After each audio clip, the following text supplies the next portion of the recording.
Olá, meus queridos e minhas queridas, sejam bem-vindos a mais um vídeo no meu canal do YouTube. Aqui é Thiago Vidotto e hoje a gente vai falar um pouquinho sobre bioinformática. Bom, eu sou um bioinformata, eu trabalho para os Estados Unidos, da minha casa no Brasil, estou no Brasil, faço isso remotamente, que é muito bom, eu gosto muito disso. E sim, ganho em dólar, tá? Antes você fica se perguntando, o pessoal fica, nossa, você ganha em dólar, deve ser incrível. Calma lá, tem alguns poréns, a gente vai falar disso daqui a pouquinho, tá? Quando que eu comecei essa jornada? Eu gostava muito já de computação, sempre gostei, desde muito novo. Eu mexo em computadores há muito tempo. Não sou nada de especialista em IT, não trabalho com isso, não. Eu só era um curioso, tá? Eu gostava de computação. Na graduação, eu trabalhava com genômica de plantas. E eu era meio que encarregado, assim, de analisar alguns dados. Coisa muito simples mesmo, tá? E eu conseguia, eu gostava muito de fazer aquilo. Achava super legal, né? E eu pensava, nossa, estou analisando dados da minha casa, os dados já estão aqui. Super legal, né? Porque eu tinha um computador, eu fazia isso na minha casa mesmo, desde a graduação, tá? Eu era bem novinho, eu tinha 19, 18 anos. Não, 19 e 20 anos. E depois disso eu comecei a me interessar mais por essa área, pela genômica, sempre gostei de genética, cálculo, estatística, sempre gostei muito também. Inclusive, cálculo foi a única disciplina na graduação que eu tirei 10 em todas as provas, assim, foi muito bem. E não era tão difícil mesmo, né? Cálculo 1, não era...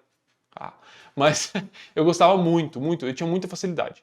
Então eu sempre gostei dessa área, né? Computação, estatística, análise de dados, matemática e tudo mais. Tanto que no vestibular me saí melhor em química do que em biologia, gente. Eu fiz biologia. Vai entender, né? Enfim, eu comecei nessa época aí, a gostar disso, dessa área, computação, tudo conectando assim de uma forma legal.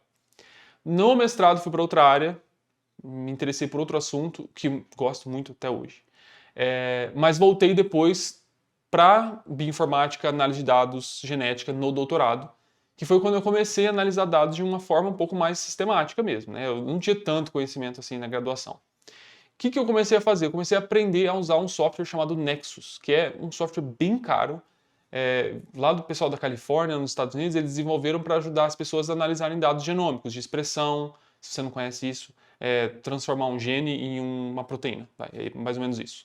Na verdade, RNA, né? RNA, depois proteína. Eu trabalhava com isso, eu trabalhava com copy number, que são perdas genômicas, tudo usando esse software. Só que aquela coisa, esse software é caríssimo, então você tinha que pagar tipo $8.000 por ano para poder usar ele. E eu falava, gente, não tem condição, né? Não tem como ficar usando isso, é muito caro.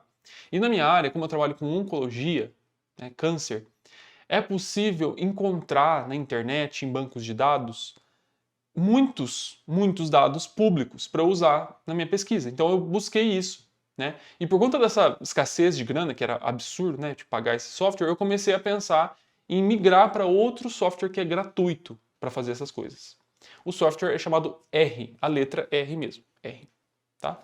Só que não é bem um software, é uma linguagem de programação, tá? A gente tem toda uma sintaxe, tem, enfim, muitas coisas que a gente pode falar em outro vídeo. Aqui eu queria só mais falar um pouquinho mais sobre a profissão mesmo para vocês, habilidades e tudo mais, para vocês darem um estalo aí na cabeça, caso vocês tenham interesse. A gente pode falar do R em outro vídeo, tá? R, Python, essas coisas. Mas enfim, eu comecei a migrar para o R, só que eu já sabia também usar um outro software chamado SPSS, que é bem mais simples, tem uma interface visual, ou seja, você pode clicar em botões, pedir para o software te fazer uma coisa. Já no R você tem que escrever comandos, sabe Matrix? Aqueles comandos, blá, blá, blá. Aquilo lá que você tem que escrever no R, não daquele jeito, nem aquela linguagem, mas é isso, que você escreve um comando para pedir para a linguagem, para o software te fazer uma coisa.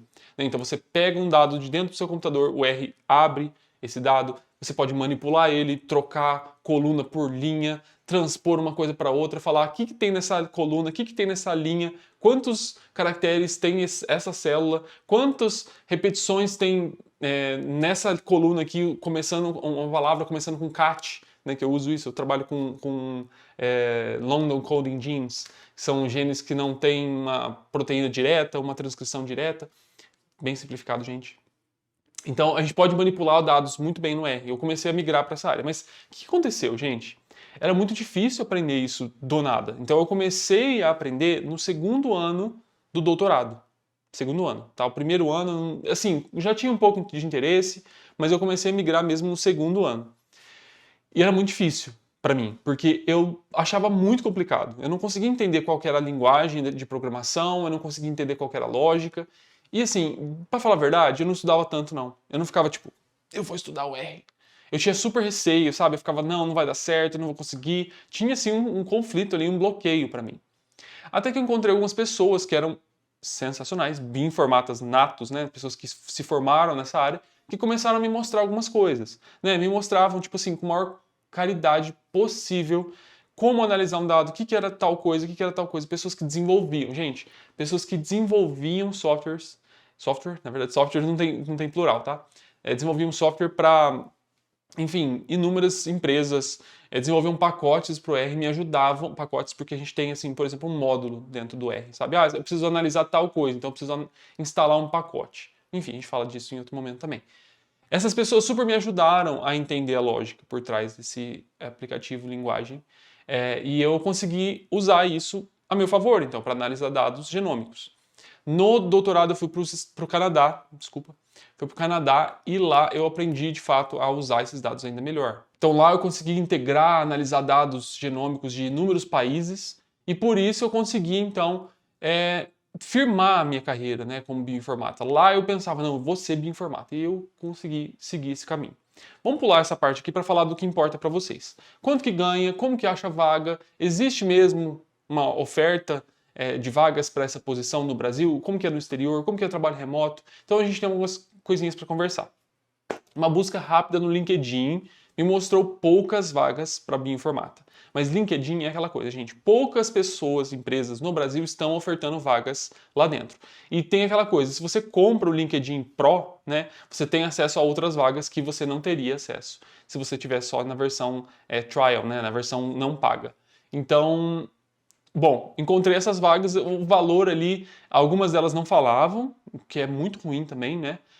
Mas geralmente você vai encontrar no Brasil um salário de 3 a 6 a 7 mil reais por mês. Em alguns casos você vai ser até concursado, então tem concursos que pagam em 6 mil, 7 mil reais para um bioinformata concursado, tá? No Brasil é um pouco vago mesmo, porque a gente não tem ainda tanta demanda, né? Tá crescendo agora essa parte da medicina personalizada aqui, principalmente pensando nisso, né, na medicina, porque a gente pode analisar dados genômicos de ecologia, né, de qualquer coisa da biologia. E não tem tanta demanda, até porque a gente não tem tanta verba aqui, né? É super complicado.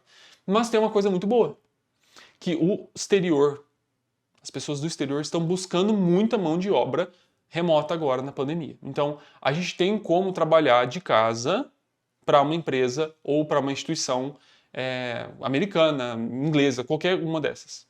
Então, aí se você buscar bioinformática em inglês, posições nos Estados Unidos, lá você vai encontrar muitas vagas, e muitas delas podem ser remotas. Mas, Thiago, como que funciona? Eu vou trabalhar simplesmente da minha casa e como? Bom, você vai ser um PJ, exatamente como eu sou para o Hopkins. Eu sou um PJ, né? Minha empresa que oferta esse serviço. A minha empresa que recebe dinheiro, não sou eu, Thiago Vidotto, não cai na minha conta. Eu tenho que pagar imposto no Brasil, que é bem alto.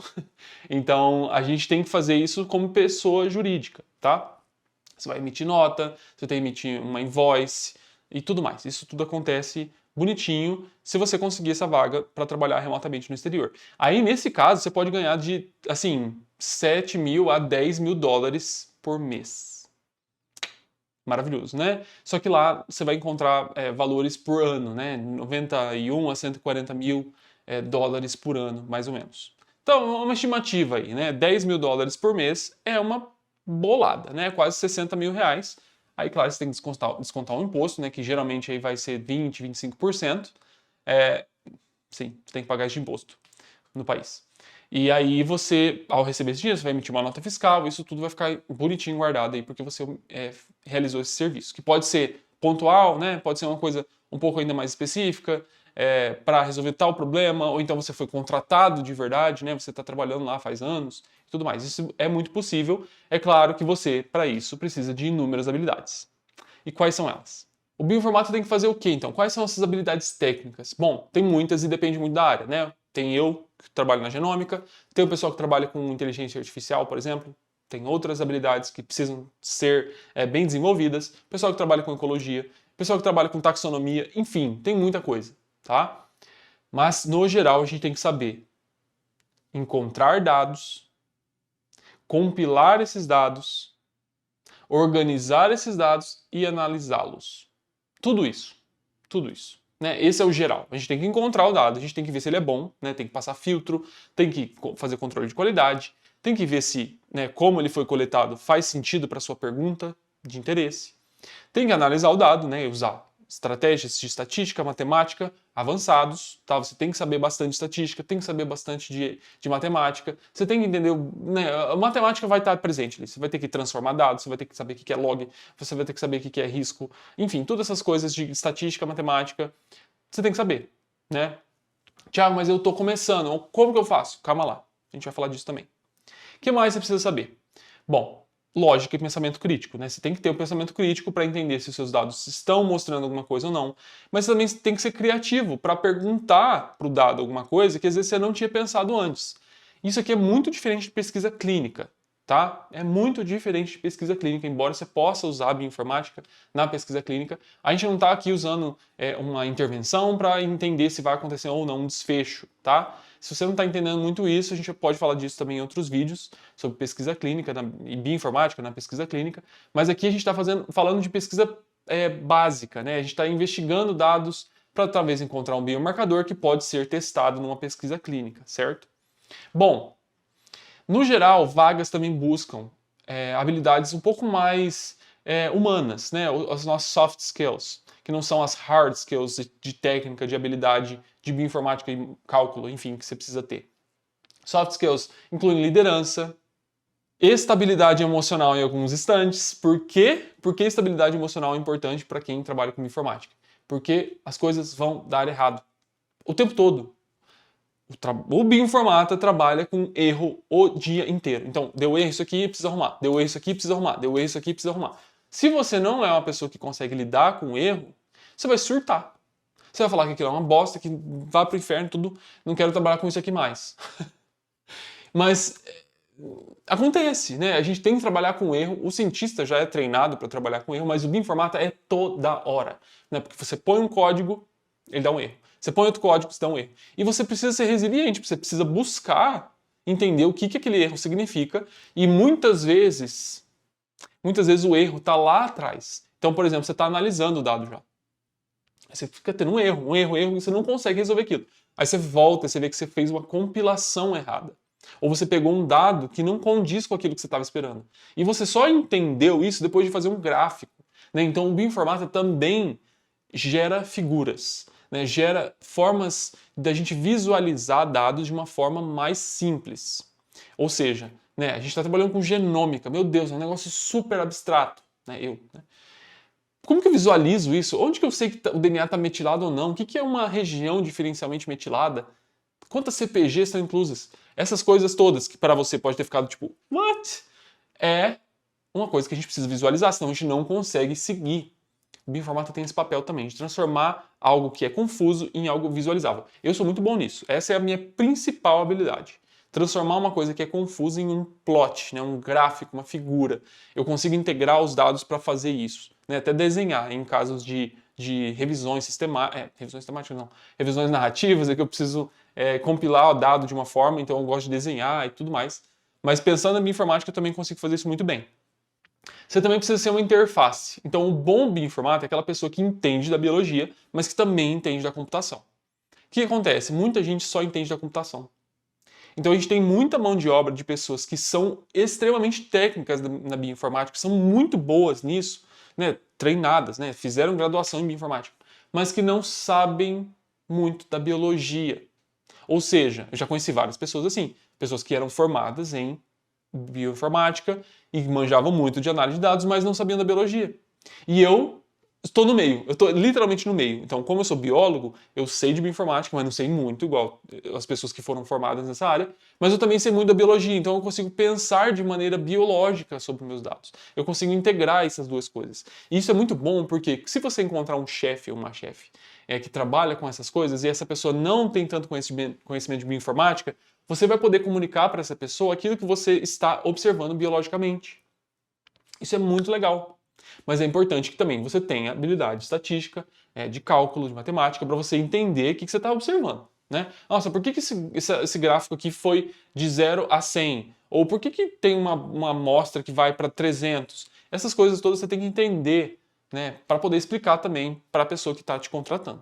certo? Bom, quando começar, plano de carreira, como que funciona esse negócio? Gente, eu conheço pessoas que começaram a trabalhar com bioinformática no pós-doutorado, né? Demoraram bastante tempo para começar e hoje em dia são docentes, né? E trabalham com isso. Embora tenham limitações técnicas de fato, porque não trabalham ou trabalharam ou se formaram na área de bioinformática. Existem mestrados, existem doutorados em bioinformática, isso, claro, vai ser muito bom para você. Eu preferi focar em genética, porque é uma coisa um pouco mais abrangente na minha área e eu posso trabalhar em outras posições, né, por saber genética.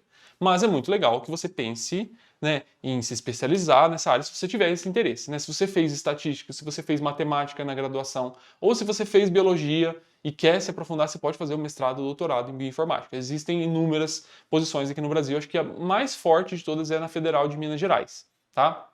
Acho que tem em Campinas também. Aqui em Ribeirão tem, na verdade eu acho que São Paulo tem um programa de bioinformática que é muito bom, mas dê uma buscada aí, tá? Às vezes é super legal para você pensar, né, em sair do mestrado e ir para um doutorado em bioinformática, se você quiser trabalhar com isso. Com certeza vai ser muito proveitoso, porque você vai ter disciplinas disso, né? Eu não tive disciplinas. Então para mim foi muito mais difícil aprender. Bom, e plano de carreira, como que funciona isso? No Brasil, eu sinto que não vai ter uma explosão assim de necessidade de vagas para bioinformata tão cedo. Né? Eu imagino que daqui uns 4 anos talvez a gente comece a ter mais oportunidades. Existem, tá? Oportunidades no Brasil, não estou dizendo que não tem, mas é que no exterior bomba de oportunidade. Então, muito, muito, muito, porque tem muita startup, tem muita empresa, tem muita instituição, universidade que quer contratar essas pessoas para trabalhar com dados, certo? A minha recomendação é o seguinte: se você tem interesse, comece agora. Por onde? Meu, tem muito curso no Coursera que é de graça. Começa por lá. Não faz um absurdo investimento na sua vida ainda, porque você não sabe se é isso que você quer de verdade. Ah, não, Thiago, eu quero sim. Mas peraí, você quer ou você tem vontade? Né? Porque querer mesmo é aquilo que você já testou, já sabe que é aquilo que você quer, já dá certo com você, você se interessa naturalmente por aquele assunto, você não se irrita com o dado que está dando erro. Então, faz um curso no Coursera. Tem um do Hopkins que é muito bom mesmo. Eu fiz, é uma especialização em análise de dados, na verdade. Eu fiz vários cursos dentro dessa especialização. Eu não fiz a especialização inteira, porque é bem longa. Né? E você pode fazer, na verdade, em um ano, talvez, dê para fazer tudo, né? Se você pegar pesado, né? Porque tem bastante curso lá dentro. Então, isso para mim é o básico que você precisa. Muitos cursos no Coursera foram extremamente úteis para eu destravar assim minha cabeça. Eu falava, gente, como que eu faço isso? Eu não consigo analisar esse dado. Aí eu vi um curso, me lembro de uma vez de uma moça, uma professora da Universidade de Nova York, que ensinava dados de informática e tudo mais. Eu falei, genial. Eu lembro de parar o curso e começar a analisar já, porque ela destravou um negócio que eu estava travado há meses, né? Não consegui. Fiz alguns cursos também no Canadá, fiz lá em Toronto. Toronto tem um curso de bioinformática sensacional. Eu trabalhei, né? Já trabalhava com transcriptoma, fiz esse curso lá em Toronto, foi muito bom. Também fiz um outro curso de genômica que foi um pouco mais longo lá em Toronto. Super legal, tem muita coisa, só que esse curso era bem caro, né? E eu precisei ir para lá. Só que dá para fazer esse curso do Hopkins de graça no Coursera. Você vai gostar muito, assim, porque, gente, é de graça, né? Eu sei que vocês querem pagar às vezes, porque eu sei que isso cria comprometimento, eu sou assim também, mas faz esse teste. Certo? Se você tem alguma pergunta, deixa aqui nos comentários, dê um like nesse vídeo, se inscreva no canal e até a próxima.